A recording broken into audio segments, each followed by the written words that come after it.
खूप साऱ्या मैत्रिणी आमच्या यूट्यूबच्या कमेंट करत होत्या की ताई तू रेग्युलर व्हिडिओ टाकत नाही आहे, व्हिडिओ टाक वगैरे.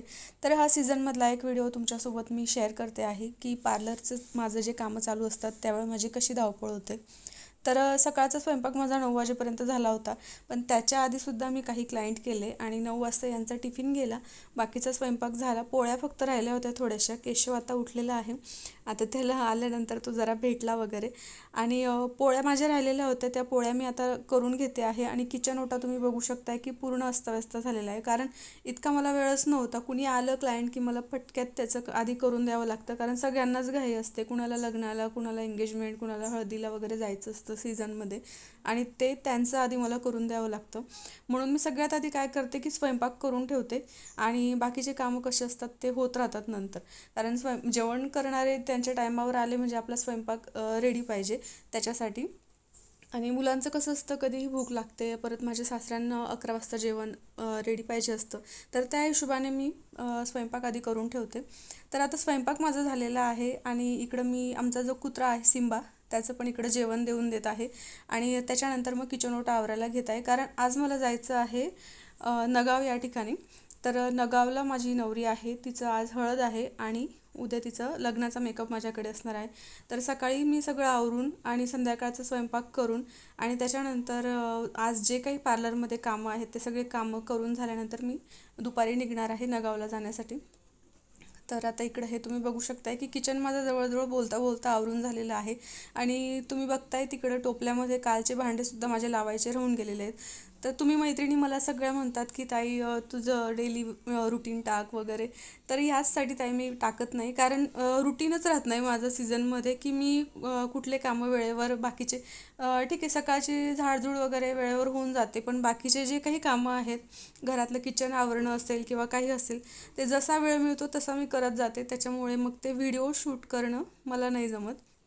आणि भस्कन कोणी येतं पार्लरमध्ये, मग त्यावेळेला ते काम मला अर्धवट सोडून ते आधी पार्लरमधलं काम करून द्यावं लागतं. आणि प्रत्येक वेळेला मग ते अर्धवट काम सोडून, तर व्हिडिओ अर्धा सोडून पुन्हा जायचं, पुन्हा आणि एक क्लायंट आलं की दुसरं, दुसरं आलं की तिसरं, असं चालू होऊन जाते गर्दी. आणि ते काम मला पुन्हा कधी नंबर येतो, ते दुपारचं काम मी संध्याकाळी पण करते कधी कधी.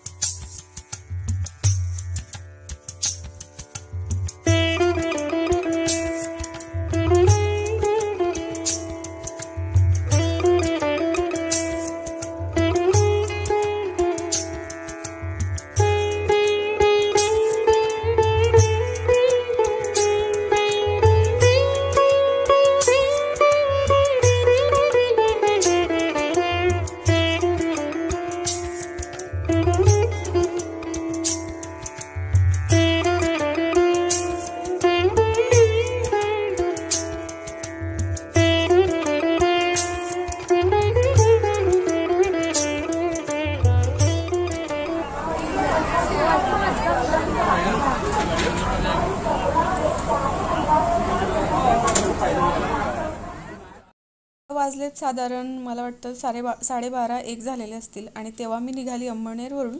आणि धुळ्याला यायला मला अर्धा पाऊण तास लागला. आणि आता इकडं धुळ्याच्या बसस्टँडवरून मी बसली आहे नगावला जाण्यासाठी. आणि तुम्हाला मी दाखवलं की बाहेर किती गर्दी आहे. बसेसमध्ये एवढी गर्दी होती सीझनमध्ये.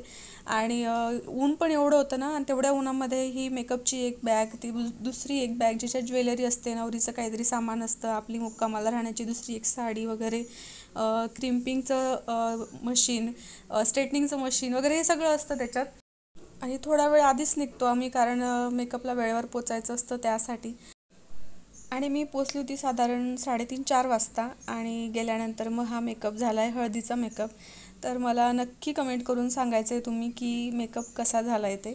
आणि लग्नाचासुद्धा मेकअपचा मी फोटो आणि व्हिडिओ तुमच्यासोबत शेअर केलेला आहे. तर मला नक्की कमेंट करा प्लीज. तुमच्या कमेंट आल्या ना तर मला खूप छान वाटतं, म्हणजे अजून व्हिडिओ अपलोड करायला मला प्रोत्साहन मिळतं. फक्त तुमच्या आग्रहास्तव मी बघेल नेक्स्ट सीझनमध्ये वगैरे मिनी ब्लॉग मी नक्कीच शूट करत जाईल. तर आज इथंच थांबूया आणि अजून पुढच्या व्हिडिओमध्ये आपण भेटूया. तोपर्यंत नमस्कार.